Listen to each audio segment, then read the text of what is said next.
안녕하세요. 요즘에 미세먼지가 너무 심해서 마스크 많이 쓰고 다니시는데요. 여러분 건강 유의하시고 가급적이면 외부 활동하실 때 마스크 꼭 쓰기 바랍니다. 오늘은 22번째 강의인데요. 사기당하지 않으려면 어떻게 해야 되는지 잘 속는 사람들의 심리를 우리가 알아보면서 사기에 대비하기 위해서 우리가 어떤 마음가짐을 가져야 되는지 알아보는 시간을 갖겠습니다. 그러면 시작해 볼까요?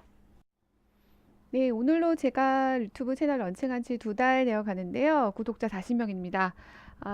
소소히 조금씩 늘어가는 거 아주 기분 좋은 것 같습니다. 앞으로도 채널의 활성화를 위해서 구독과 좋아요 꼭 눌러주시고요. 예, 옆에 보시는 고양이는 제가 키우는 고양이입니다. 네, 올해로 13살 됐는데요. 예, 이름이 콩다리예요. 많이 예쁘죠? 앞으로도 제 채널 구독과 좋아요 눌러주시고 예, 응원해주세요. 감사합니다. 네, 오늘 강의의 핵심 키워드는 이 세 가지입니다. 신뢰, 불안, 인정받고 싶은 욕구, 요 세 가지입니다. 예, 사기꾼, 또 사기당하는 사람들의, 잘 속는 사람들의 심리는 이 세 가지와 가장 큰 연관이 되어 있습니다. 그래서 오늘 가장 중요한 키워드, 신뢰, 그 다음에 인정받고 싶은 욕구, 그리고 불안, 이 세 가지에 대해서 본격적으로 얘기를 나눠보겠습니다. 네, 먼저 신뢰에 대해서 얘기를 시작하기 전에 여러분 생각을 듣고 싶네요. 불신은 나쁘다? 어떻게 생각하십니까? 대부분의 사람들은 불신을 좀 안 좋은 거라고 생각을 해요.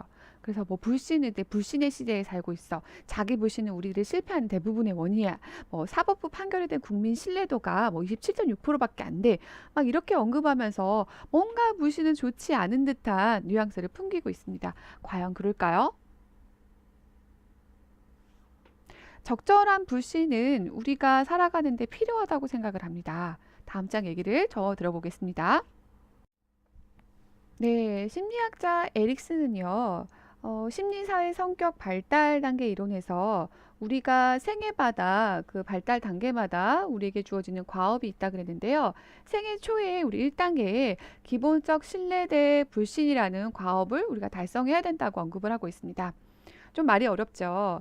이게 무슨 뜻이냐면, 우리가 태어나서, 그러니까 갓난아기 때, 영아기 때, 엄마와 또는 이제 주 양육자와의 관계를 통해서 기본적인 신뢰를 구축하게 되는데요. 어떻게 해서 구축하게 되느냐?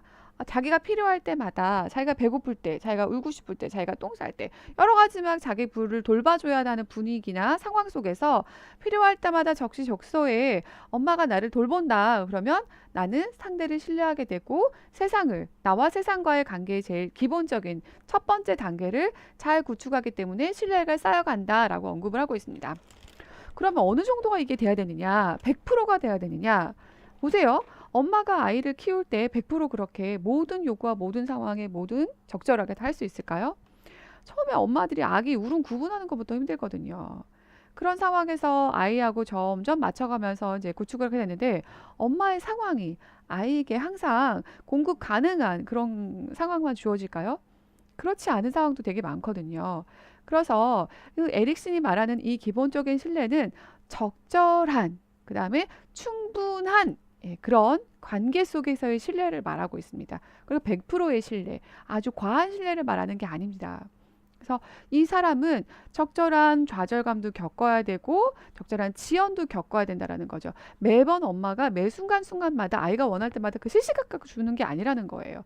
적절하게 좀 지연도 시키고 또 이 아이가 배고픔도 견뎌야 되고 찜찜함도 견뎌야 되고 그렇게 지연되는 시간 동안에 예, 자기만의 어떤 예, 통제감과 그다음에 인내감도 갖게 된다라는 거죠. 통제감까지는 아니지만 좀 지연되는 상황에서의 자기가 견디는 불쾌한 상황을 조금 견디는 그런 부분도 생겨야 된다라는 거죠.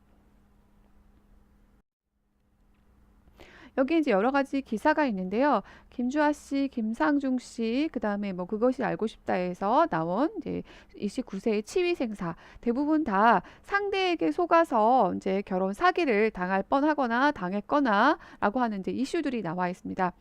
만약에 우리가 상대에 대해서 합리적인 어떤 합리적인 의심을 가졌다면 상대가 말하고 있는 그 사실에 대해서 조금이라도 근거가 있는 것들을 우리가 찾으려고 하고 근거들을 물어봤겠죠. 그런데 그런 것들을 전혀 받지 않고 묻지 않은 상태에서 그냥 믿었겠죠. 사기꾼들이 굉장히 이런 얘기 많아요. 너 나를 못 믿니? 나를 못 믿어? 꼭 봐야 알겠어? 막 이런 식으로 얘기하죠. 그거 보면은 정말 사기꾼들은 진짜 누군가가 자기를 의심한다라는 상황을 벌어질 때 오히려 불신이라는 걸 막 밀어 제끼면서 조금도 의심을 못하는 그런 상황을 만들어 버리는 것 같아요. 나를 못 믿냐? 못 믿죠. 예. 그리고 못 믿으면 막 불가치화를 내요.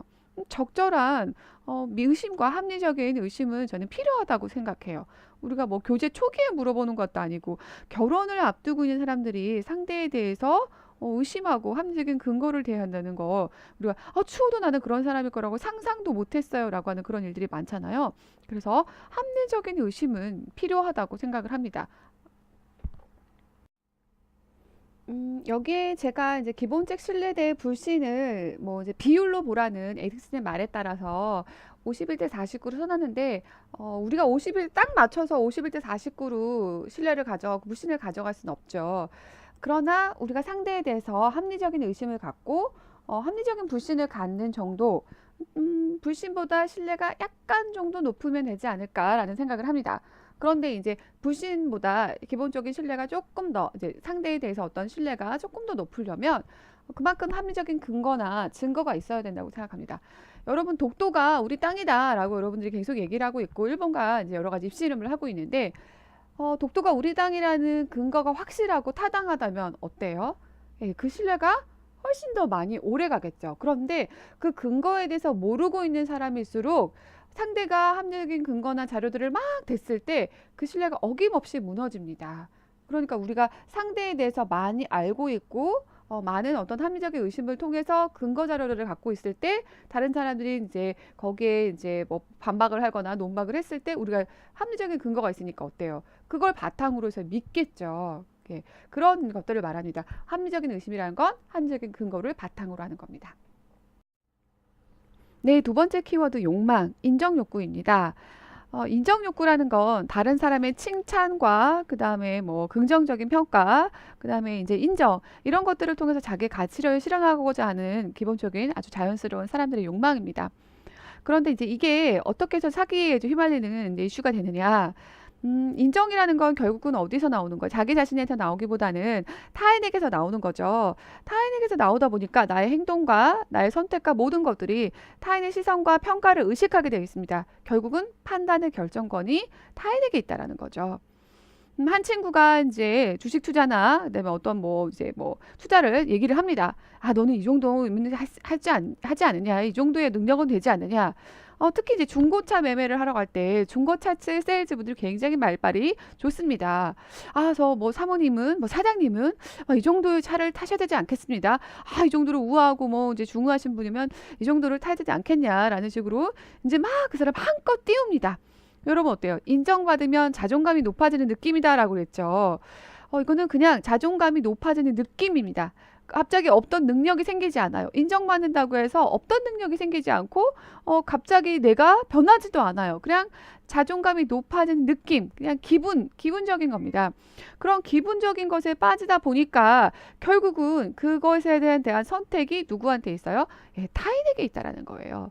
타인이 나를 평가하고 타인이 나를 이렇게 끌고 가면 그 사람의 수준에 그 사람이 생각하는 어느 정도의 그 수준에 이제 이르러야 된다라는 인정 욕구 때문에 결국은 타인이 원하는 결정을 하게 될 가능성이 높습니다. 네, 마지막으로 불안입니다. 우리가 홈쇼핑을 보거나 그 다음에 뭐 집을 매매를 하거나 뭐 여러 가지 상황에서 마감 임박, 그 다음에 지금 뭐 줄을 서 있어요. 지금 계약 안 하시고 가면 다른 사람 와서 금방 계약을 할 거 갑니다. 뭐 이런 식으로 뭐 임박한 그런 말들을 했을 때 굉장히 불안해지죠. 그러니까 뭐예요? 잃는 것에 대한 두려움이 있기 때문입니다. 사람은 위험으로부터 회피하고 싶어하는 본능이 있습니다. 그래서 여기 나와 있는 것처럼 수치를 당하는 경험에 대한 두려움, 자신의 가치가 평가절하 되는 것에 두려움, 불확실한 미래를 갖는 것에 대한 두려움, 사회적인 어떤 영향력이 있는 것에 대한 두려움, 중요한 타인을 실망시키는 것에 대한 두려움 등등등 이런 실패에 대한 두려움이 사람에게는 다 있어요. 그러다 보니까 이 리스크를 위험을 피하기 위해서 하는 행동들이 우리로 하여금 또 제대로 명확한 합리적인 판단을 이성적인 판단을 하지 못하기 때문에 사기나 이제 그런 속임수에 휘말릴 수가 있습니다. 그래서 우리가 생각해야 될 건 뭔가 선택을 하거나 판단을 해야 될 때 내가 지금 불안한 상황에서 뭔가 잃는 것에 대한 두려움 때문에 하는 것인지를 곰곰이 생각을 해보셔야 돼요. 그리고 만약에 내가 이것을 잃는다라고 했을 때 만회할 수 있는 가능성에 대해서도 한번 생각을 해보셔야 되는 것 같아요. 이것도 굉장히 이성적으로 생각을 해보셔야 돼요. 잃는 것에 대해서 두려워하지 말고 만회할 수 있는 가능성에 대해서 더 생각을 해보시면 좋을 것 같아요. 내가 이거를 잃었을 때 만회하기 위해서 어떠한 노력들을 하면 될 것인가라는 거죠. 그러니까 촉박하거나 임박하거나 불안하거나 이런 위험을 막 하는 그 관점에서 마케팅을 할 경우에는 사람들을 이제 뭔가 이렇게 위협으로 몰아가서 코너에 몰아서 이제 뭔가를 선택하게 만드는 거죠. 이런 것에 대한 마케팅을 우리가 이제 알아채야 되는 거죠. 그래서 이것을 내가 잃었을 때 만회할 가능성에 대해서 한번 생각을 해보신 다음에 도저히 만회가 안 될 것 같다라고 생각을 하면 네, 선택을 해야 되는 거겠죠. 그럴 가능성에 대해서 염두에 두고 해보시는 것이 필요할 것 같습니다.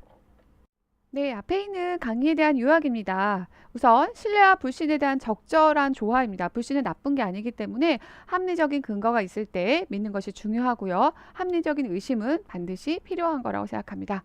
두 번째, 타인의 인정도 중요하지만 나의 인정이 더 중요해서 무언가를 선택을 했을 때 내가 판단하고 내가 선택하는 나의 결정권을 가지는 것이 중요합니다. 결정권을 타인에게 주지 말아라. 그리고 두 번째입니다. 세 번째, 내가 감수할 수 있는 위험만 시도를 하시고요. 적절한 위험 회피가 필요한 거지, 위험에 대해서 그렇게 두려워할 필요가 없다라는 거죠. 잃는 것을 두려워하지 말고 그 잃는 것에 대해서 만회할 가능성도 살펴라는 거죠. 네, 그렇게 판단했을 때 본인이 이걸 만회할 수 있는 가능성이 너무 없다라고 한다면 예, 우리가 뭐 트라이를 하고 선택을 해야겠죠. 이 세 가지 사항 기억해 주시고요. 네, 오늘도 저희 강의 들어주셔서 감사드리고요. 구독 잊지 마시고 여러분 행복하세요.